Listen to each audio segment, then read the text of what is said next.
Монгол Улсын их хурлын дарга Сандгийн Бямцогт, Улсын их хурлын гишүүн Ган Зоргийн Лувсан Жамц, Чулуун мэлгийн Лодой Самбуу, жаргал сайхны зол жаргал нар хүрэлцэн ирсэн байна. Хүрэлцэн ирсэн та бүхэнд парламентын судалгаа хөгжлийн хүрээлэнгийн нийт албан хаагчид, эрдэм судлаачид болон уншигч иргэдийн өмнөөс гүн талархал илэрхийлье. Мөн энэ үйл ажиллагааг зохион байгуулахад хамтран ажиллаж буй Улсын их хурлын тамгын газрын өргөдлийн байнгын хорооны ажлын алба хэвлэл мэдээлэл олон нийтэд харилцах газарт талархал илэрхийлье.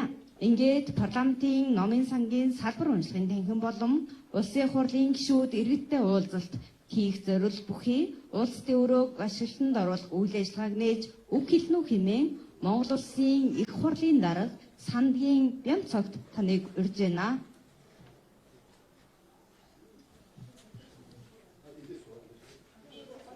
Эндээс юм уу? Энэ үг дараад нь тайлбарлах юм гинэ. Одоо энэ үг хүлээ дараад нь тайлбарлах юм тийм үү? Манай атгуу дарга жоохон зохион байгуулалттай буруу хийсэн шүү. Уучлаарай. За та бүхнийхээ энэ өдрийн амгалан айлтгая. Монгол Улсын их хурл бол ард түмний төлөөллийн дээд байгууллага. Ард түмний эрх ашгийг хангах, хүний эрх хэрэгжлийг дээдлэх, ардчлал шударга ёсыг тогтооход Монгол Улсын их хурлын үндсэн чиг үүрэг, үндсэн зорилго оршдог. Тийм учраас Улсын их хурлын үйл ажиллагаа илүү иргэдтэй, ил тод, нээлттэй, илүү бас иргэдийн оролцоотой байх ёстой. Энэ үүднээс өнөөдөр Монгол Улсын их хурлын тамгын газраас олон улсын парламентын өдрийг тохиолдуулж Улсын их хурлын парламентын номын сангийн салбар уншлагын танхимыг энэ хууль зүйн үндэсний хүрээлэнгийнхаа танхим буюу шинээр бас байгуулж байгаа. Замаас иргэдтэй уулзах байрыг гэсэн тогтчулсан байна. Ингэж иргэдтэй ил тод бай, иргэдтэй ил оролцоотой нээлттэй бай гэдэг бас бодлого зорилгоо хэрэгжүүлж тодорхой ажил хийж хэрэгжүүлж байгаамаа. За Улсын их хурлын үйл ажиллагаа илүү тийм нээлттэй парламент байх зорилго тавьж гишүүдийнхээ эрс оролцоог улам сайжруулж иргэдтэй ил тод мэдээлдэг болсон. Одоо Улсын их хурлын үйл ажиллагаа бас иргэдээ сонсдог болох ёстой. Энэ үднээс их хурлын гишүүд их хурл иргэдтэй уулзах байртай болж байна. Их хурлын бодлого үйл ажиллагаа Улсын их хурлын баталсан хууль тогтоом шийдвэр түүний талаар бас парламентын номын сангийн салбар уншлагын танхимаар дамжуулж иргэд маань чөлөөтэй дуртай хэдэн оны ямар хууль хэлэлцэг хэн хэлэлцэж ямар санал өгч байсан, ямар бас байр суурь илэрхийлж байсан, хэн дэмжиж байсан, хэн дэмжээгүй байсан. Тэгээд хуулийн бүх архив мэдээллүүдийг энэ салбар уншлагын танхимаар дамжуулаад иргэд маань чөлөөтэй мэдэх бололцоо бүрдэж байгаа. Ийм байдлаар биднээс парламент бол ард түмний нүд чих нь болж байгаа шүү. Парламентын нүд чих хэрцэг юм уу? Нүд хэр хурц байна, чих хэр сонор байна. Тэр хэмжээгээр тэр бол иргэдээ сонсдог байж, иргэдийн оролцоог хангаж байж илүү бас нүд чих маань илүү хурц сонор сарга болно.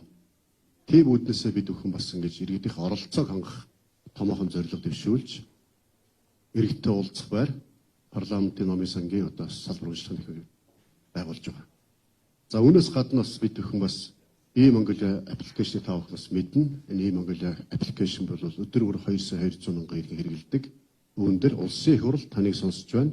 Нээлттэй парламентын зэсийг бий болгож байгаа. Нээлттэй парламент зэсэнд өнөөдөр парламент гэдэг иргэдийн санал дээр тулгуурлаж хуулийн хэлэлцүүр хийх энэ зэсийг оруулсан байгаа.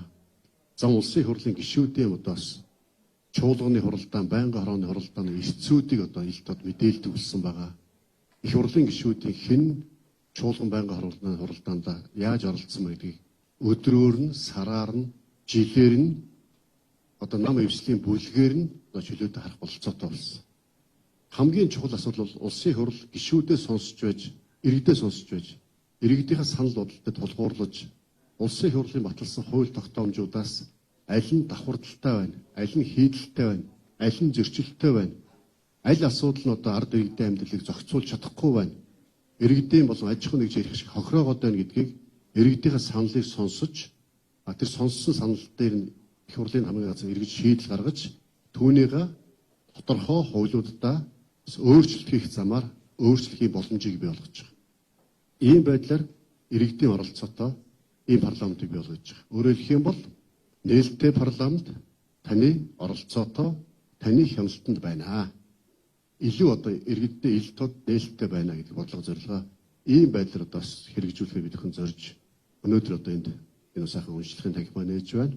За мөн бас иргэдтэй уулзах байраа нээж байгаа юм аа. За мөн удаас энэ уншлагын танхимдас уулзалт хийсний танилцсныхаа дараа, нээснийхаа дараа гарч иж тааваханд би бас энэ хоёр самбар дээр ийм Монголиод хийсэн дээр улсын хурл иргэдээ сонсож байна. Нээлттэй парламент бодлогоо яаж хэрэгжүүлэх талаар тааваханд бас тодорхой мэдээлэх болно. Тэгээд өнөөдрийн үйл ажиллагаанд хүрэлцэн ирсэн тааваханд их баярлалаа. Тааваханд олон улсын парламентын өдрийн мэндийг өргөн дэвшүүлье. Таавагдах ажилд амжилт амьдрал ирэх сайн сайхан хүсье.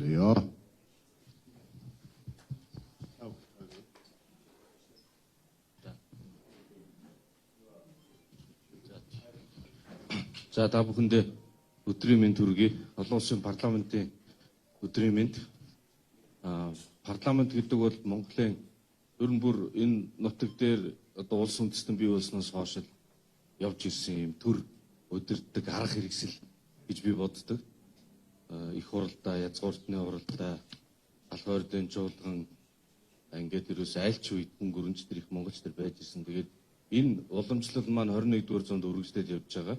Монгол улсын үндсэн хуулиар Монголын ард түмэн төрийн үйл хэрэгт шууд болон төлөөллийн байгууллагаар дамжуулж оролцоно гэж заасан бид. Энэ төлөөллийн байгууллагын хамгийн том илрэл бол улсын хурал парламент. Тэгэхээр энэ парламентын хяналт гэдэг бол одоо төрийн шийдвэр нь шудраг, зөв, элдв лобби давталгүй ийм гарч ирэх хамгийн чухал. Парламентын хяналтын хэдэн ийм идэвхтэй төрийн бус байгууллага байдаг шүү дээ, олон нийтийн судалгаа хийдэг. Тэгэхээр тэр байгууллагууд маань, тэр залуучууд, тэр судлаачид маань ирд суугаад материалтай их чөлөөтэй хүрэх ийм одоо боломж нээгдэж байгаад бол их баяртай байгаа. Тун улсын хурлаас гадна иргэдэд илүү ойр иргэдийн төлөөлөгчдийн хурал гэдэг бол бас нэг төлөөллийн байгууллага. Тэгэхээр иргэдийн төлөөлөгчдийн хурлыг бас юм захимжуулж нийтийн өргөдлийг хилцдэг бол ийм хуулийн төсөл саяхан өргөн байсан. Одоо энэ аврын чуулганаар бол хилцэж харах амжсангүй. Аврын чуулганаар бол хилцэн. Тэгэхээр ингээд төвшөндөө иргэд хуралдаа идэвхтэй оролцдог байх нь бол парламентын ардчлалыг бэхжүүлэх одоо хамгийн чухал арга хэмжээ гэж бодож байна.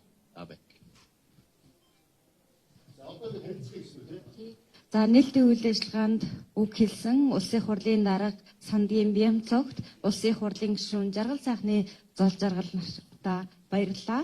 Одоо хөтөлбөрийн дагуу иргэдтэй уулзах танхимтай танилцаад тэгээ парламентын номын сангийн салбар уншлагын танхимдаа танилцаад тэгээ сүүлд нь Монгол нээлттэй парламентын танилцуулгыг Улсын хурлын дарга Сандгийн Бямцогт хийнэ.